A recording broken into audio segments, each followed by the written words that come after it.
The new hostess was in tears. Nobody noticed the man in the corner was the owner, Vin Diesel. He slid into a corner booth, the dark leather creaking. That's when he heard it. A choked, gasping sound, trying to be swallowed back. But before I tell you how this all unfolds, before I show you the receipts, the surveillance, and the glorious moment the tables turn, make sure you're subscribed. Hit that button, turn on notifications, and share this with anyone who's ever doubted a woman who's been underestimated. You won't want to miss what comes next. His eyes tracked the noise. There she was, the new hostess, Jessica, her name tag read, standing by the podium. Her shoulders shook. She wiped her face with a menu, her smile for the entering customers a trembling, broken thing. A man in a manager's shirt brushed past her, muttering something sharp that made her flinch. Vin felt his easygoing mood freeze solid. This was his house. The family he always talked about. It started right here. And in his house, no one gets crushed like that. He stood up. Chair legs scraped loud against the floor. Conversations at nearby tables hiccuped and died as people finally looked up. Recognition flickered across a few faces. The shaved head, the heavy build, the quiet intensity. The manager, now laughing with a waiter, didn't notice the approaching storm. Not until a deep, familiar voice, calm, but leaving no room for argument, spoke right behind him. "Hey." The manager turned, a smirk still on his lips. It melted into pure shock. "And Mr. Diesel? Sir, we didn't know." Vin didn't even look at him. He walked past, right up to the hostess stand. Jessica stared, wide-eyed, fresh tears stuck on her cheeks. He took the reservation book from her trembling hands and placed it gently on the podium. Then he did something that made the whole restaurant hold its breath. He pulled out the chair from behind the stand and nodded to it. "Sit, please." Her legs seemed to give way, and she sat, confused. Vin Diesel then turned, his gaze finally landing on the frozen manager. He spoke clearly, for everyone to hear. "You," he said, the single word heavy in the quiet room. "You go stand here. You greet the guests. You smile until your face hurts." He leaned in just a little. "And you learn what this job feels like. Family doesn't make family cry." For the next hour, a Hollywood legend worked the hostess stand, guiding stunned guests to their tables with a quiet, "Enjoy your meal." And in the corner, a now composed Jessica sat with a glass of water, watching the man who saved her night run her job, while her manager learned a lesson in respect, one awkward welcome at a time.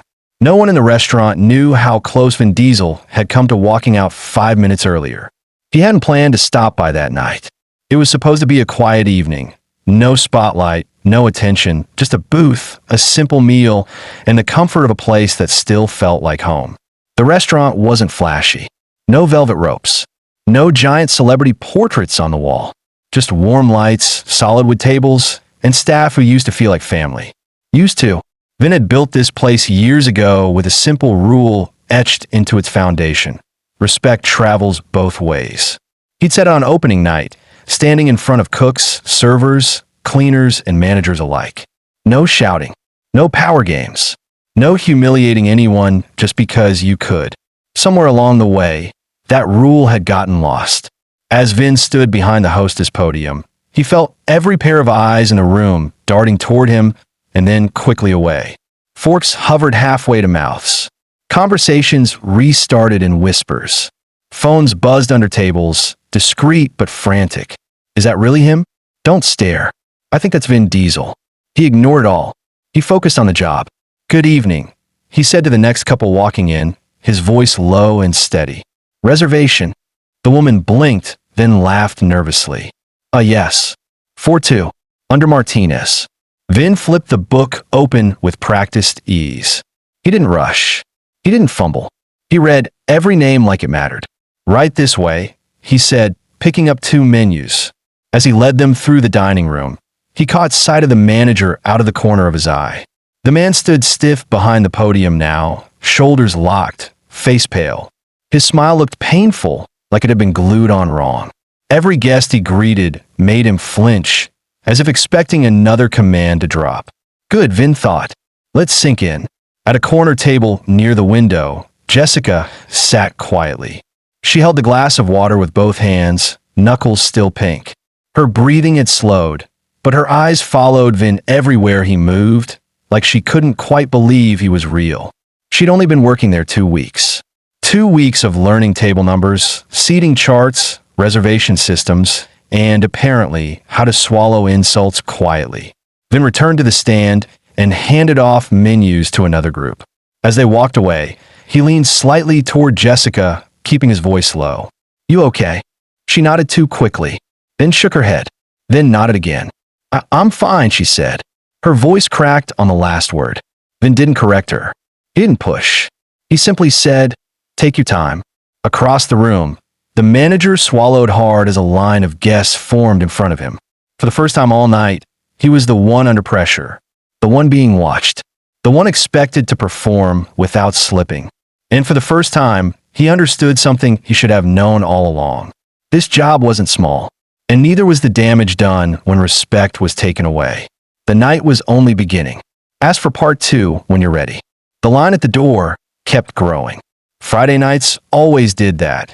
People drifting in after work, couples dressed just a little nicer than usual, families celebrating small victories. Normally, the hostess stand was controlled chaos. Smiles, quick glances at the chart, soft apologies for the wait. Tonight, it was something else entirely. Vin Diesel stood behind the podium like he'd been born there. He didn't rush anyone.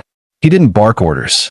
He greeted each guest with the same steady calm, as if they were the most important person to walk through the door all night. And strangely, the crowd responded. Voices softened. Complaints shrank into polite questions. The room seemed to slow itself to his pace. Behind him, the manager struggled. "Good evening," the man said to a group of 4, his voice a little too loud, a little too tight. "Do you have a reservation?" They stared at him, then passed him straight at Vin. One of them said, half smiling, Are you sure he's not supposed to be doing this?" Vin didn't turn around. He simply reached for 4 menus and said, "I've got them. Thank you." The manager's face flushed red. Jessica watched it all from her chair, still trying to make sense of the night. 10 minutes ago, she'd been silently counting the seconds until her shift ended, wondering if she should quit, wondering if this was just how work was supposed to feel, small, sharp humiliations wrapped in forced smiles. Now, Vin Diesel was running her station. She took a shaky sip of water and let her shoulders relax for the first time that evening. A server slipped by and leaned toward her, whispering, "Is this real?" Jessica nodded. "I think so." The server shook her head in disbelief. While, at the stand, Vin finished seating another table and returned to the podium. He glanced at the manager, who was now standing slightly behind and to the side, out of habit, out of instinct. Vin noticed.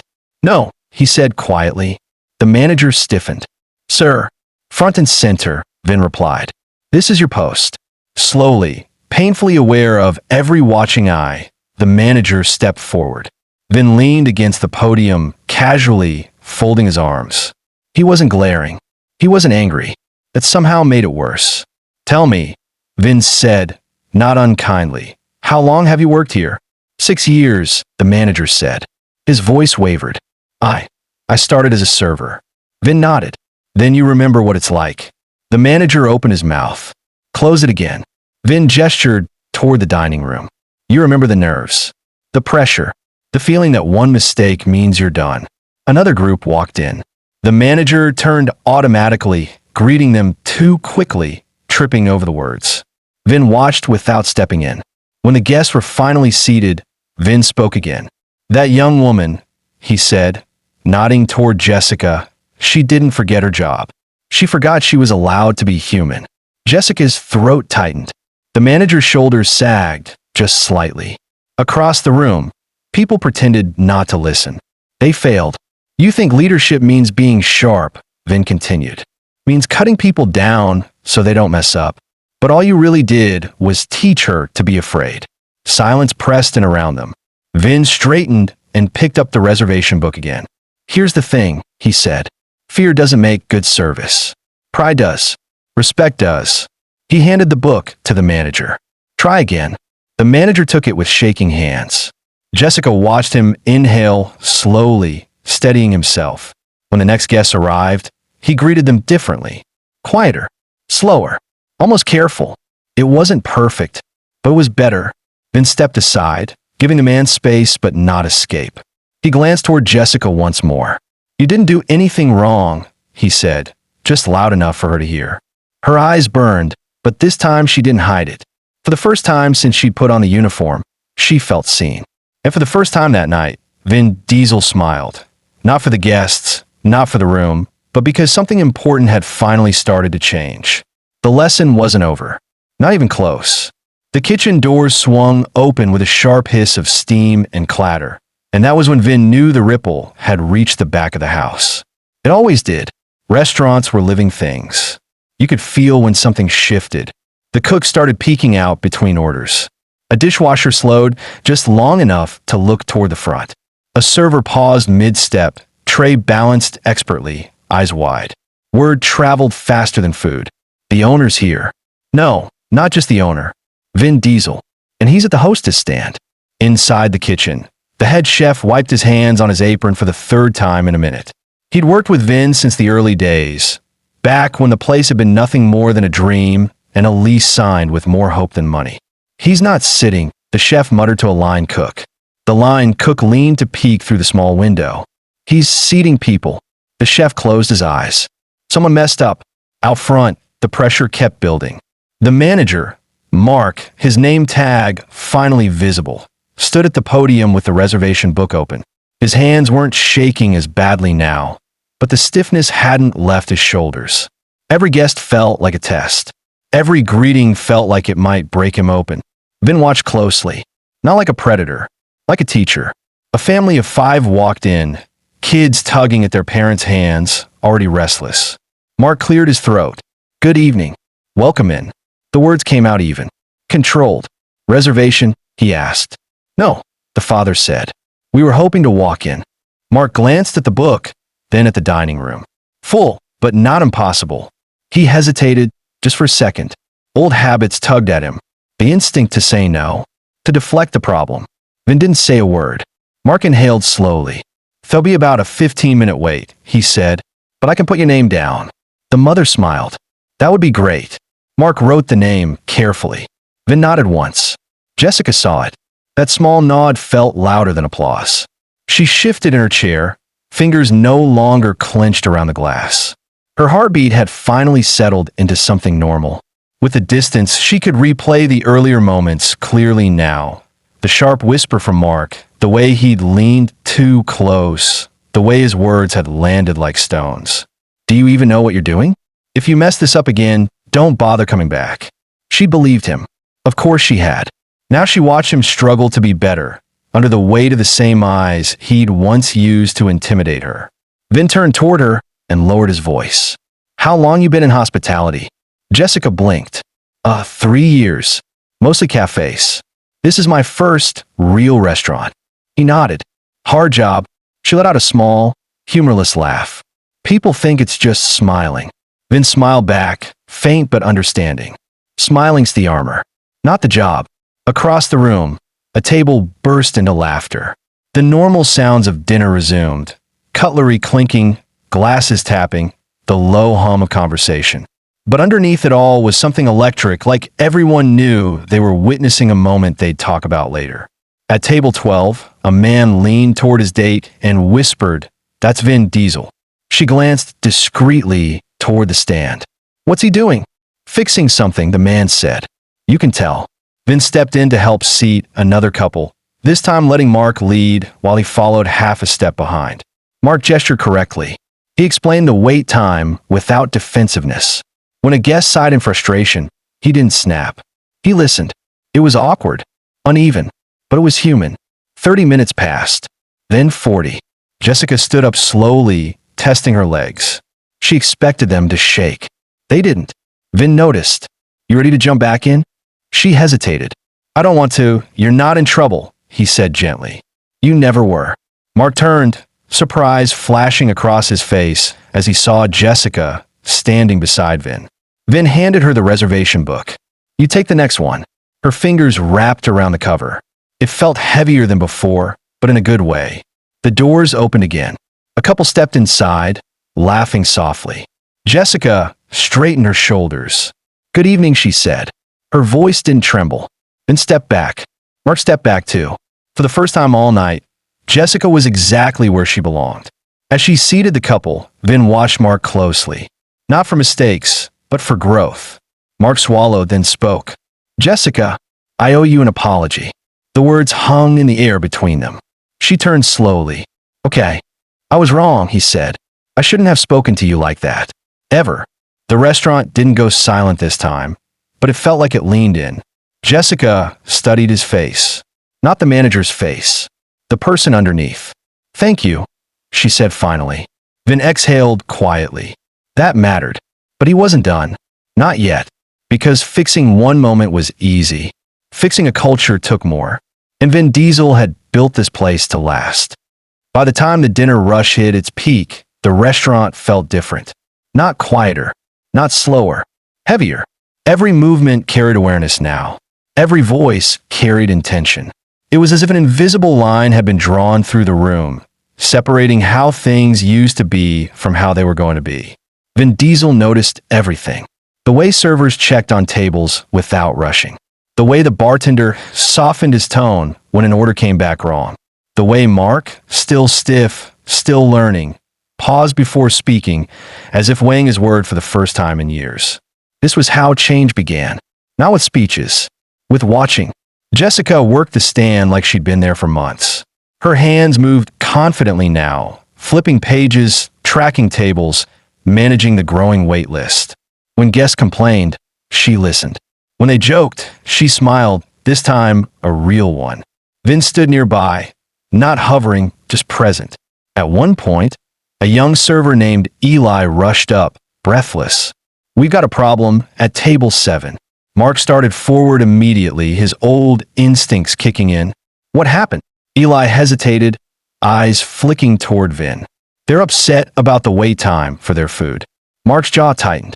He looked ready to defend, to explain, to push back. Vin raised a hand, not to stop him, but to slow him. "Let's hear it," Vin said. Eli explained. A large order, a miscommunication, a delay that no one had properly explained. Vin nodded. "Did anyone check on them?" Eli shook his head. "Not yet." Vin turned to Mark. "Go talk to them." Mark blinked. "Me?" You, Vin said. Not to explain. To listen. Mark hesitated only a second before nodding. He straightened his shirt and walked toward table 7, shoulders squared but not aggressive. Jessica watched him go. "You didn't have to do that," she said quietly to Vin. Vin glanced at her. "Yes, I did." She frowned slightly. "I mean for me. This isn't just for you," he replied. "It's for everyone who walks in here thinking they don't matter." Across the room, Mark pulled out a chair and sat at the table. Actually sat. He listened as the guests spoke, nodding, asking questions, apologizing without excuses. Jessica's eyes widened. "He never does that," she murmured. Vin's expression stayed calm, but his eyes were sharp. "He can learn." Minutes later, Mark returned. His face looked different. Less tight, less guarded. "They just wanted to be acknowledged," he said. "I comped their appetizers." Vin nodded. "Good." Mark hesitated. "I should have done that sooner." "Yes," Vin agreed. No sugarcoating. No judgment. Just truth. The dinner rush rolled on. Plates moved. Orders flew. Laughter spiked. Mistakes still happened, but how they were handled had changed. In the kitchen, the head chef finally stepped out, wiping his hands again. He approached Vin cautiously. "Didn't expect to see you tonight," the chef said. Vin smiled faintly. Neither did they. The chef glanced around. "Something's different." Vin met his eyes. "That's the idea." The chef nodded slowly. "I'll back it." That was important. Leadership didn't live at the front alone. An hour later, Vin called a brief pause. He didn't raise his voice. He didn't clap. He simply stood at the center of the floor. People noticed. "Everyone," he said. Servers froze mid-step. Cooks leaned out. Even guests looked up. "I won't take much time," Vin continued. "But I want to remind you why this place exists." He gestured around the room. "Not for reviews. Not for ego. For people. The ones who work here. The ones who eat here." His gaze settled briefly on Jessica. Then on Mark. "If anyone here feels small," he said, "that's a failure of leadership. And leadership starts with me." The room was silent. So here's how it's going to be, Vin finished. Respect isn't optional. Not tonight. Not ever. No applause followed. Something better did. Understanding. Vin stepped back. The room breathed again. Service resumed, but now it carried purpose. Jessica felt it in her chest. A warmth she hadn't expected. She hadn't just been defended. She'd been valued. Mark approached her later, quieter this time. You did good tonight. She nodded. Thanks. A pause. I'm going to do better, he said. She studied him, then said, I hope so. Then watched from a distance. The night was wearing on. The crowd would thin soon. But the real work, the kind that lasted, had already begun. And before Vin left, there was one more conversation that needed to happen. The rush finally broke just after 9. It didn't end all at once. It softened. The line thinned into pairs, then singles. The clatter of plates slowed. Laughter lingered longer at tables, no longer rushed out by the next reservation. That was when the truth of a restaurant revealed itself. Not in chaos, but in the quiet afterward. Vin Diesel stood near the bar, nursing a glass of water he hadn't touched. He watched the room with the same focus he'd once used on movie sets. Eyes scanning, reading energy, noticing what most people missed. Jessica leaned against the hostess stand, flipping the reservation book closed for the first time all night. Her feet ached. Her voice felt worn. But she was standing taller than she had when she walked in. Mark approached her slowly.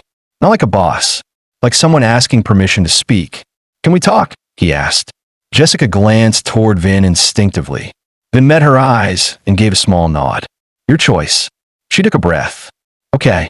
They stepped a few feet away, near a wall lined with old photos, opening night, charity dinners, smiling staff long gone. The restaurant's history stared back at them. Mark clasped his hands together. I want to explain, he began, then stopped himself. No, that's not right. I don't want to explain. I want to say this clearly. Jessica waited. I've been under pressure, he said. Numbers. Reviews. Turnover. I started thinking control mattered more than people. And tonight, he swallowed. Tonight showed me how wrong that was. She nodded slowly. It didn't feel like pressure when you talked to me, she said. It felt like I didn't matter. The words landed hard. I know, Mark said quietly. And I'm sorry. A long pause stretched between them. Not uncomfortable. Necessary. I don't expect forgiveness, he added. But I want to earn your trust back. If you'll let me. Jessica considered him carefully. I'm willing to try, she said. But if it happens again, it won't, he said quickly, then corrected himself. And if it does, I expect consequences. She nodded once. That's fair. From across the room, Vin let out a slow breath. That conversation mattered more than anything else that night. A server named Lila passed by Vin, lowering her voice. Is it always like this when you come in? Vin smiled faintly. I hope not. She grinned. Well, thank you. For what? For reminding people we're not invisible. She walked away before he could respond. The chef approached again, wiping his hands for what felt like the 10th time. Staff meeting? He asked, then glanced at the clock. 5 minutes. Word spread fast. Servers gathered near the kitchen. Hosts leaned against walls. Even the dishwasher poked his head out. Guests noticed but didn't complain. Somehow they understood. Vin stood where everyone could see him. I'm not here to scare anyone, he began. And I'm not here to micromanage. A few nervous chuckles rippled through the group. I built this place on one idea, he continued.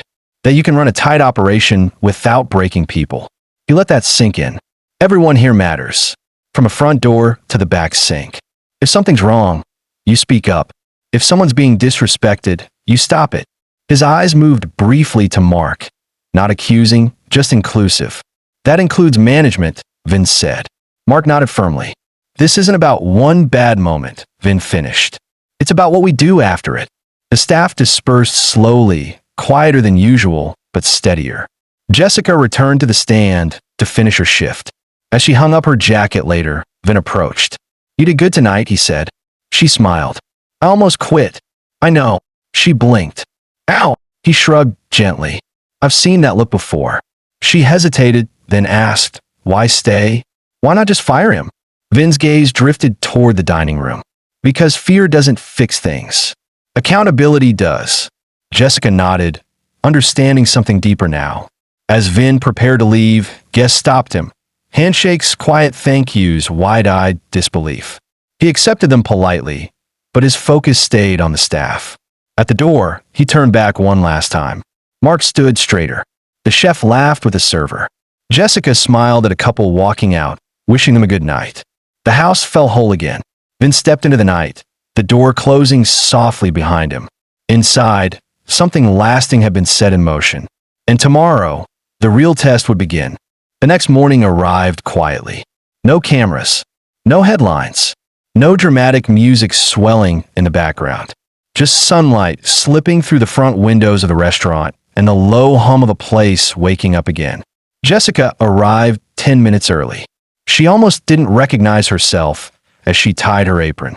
Her reflection in the mirror behind the host's stand looked steadier, calmer, like someone who belonged. Mark was already there, not pacing, not checking his phone. He was setting up the stand. Jessica stopped short. "You don't have to," she started. "I want to," he said, meeting her eyes. "You show me how much work this really is." They worked side by side for a moment in silence. No tension, just coordination. That alone felt like a miracle. At 10 sharp, the staff gathered for pre-shift. The chef ran through specials. The bartender cracked a small joke. The energy was lighter, but focused. Then Mark cleared his throat. "I want to say something before we open," he said. A few heads lifted. "I messed up," he continued. "And not just last night. I've been leading from fear instead of respect. That changes today. No defensiveness. No excuses. If you have an issue," he added, "you come to me. And if I'm the issue, you still come to me." Jessica felt something loosen in her chest. The doors opened. Lunch service began. And something remarkable happened. Mistakes still occurred, but no one panicked. A wrong order came back. It was fixed without shouting. A guest complained. They were listened to. A server stumbled. Another stepped in to help. Jessica handled the stand with confidence now.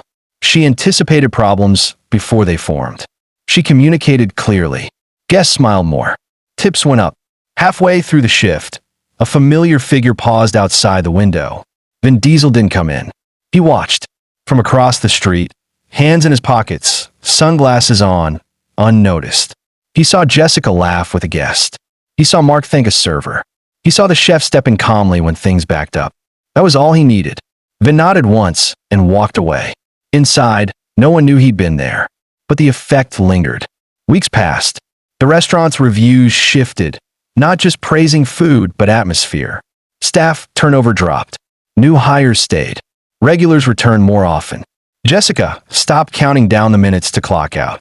She started counting growth. One evening, as she closed the stand, Mark approached her with a small envelope. "What's this?" she asked. "Assistant lead," he said. "If you want it." Her eyes widened. "You earned it," he added. She thought of that first night. The tears. The shaking hands. "I want it," she said. Mark smiled. "Good."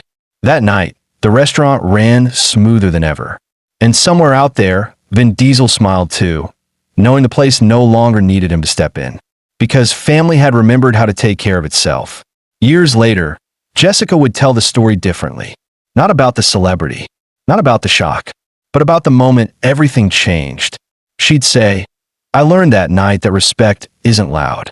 It's consistent." She stayed. She rose.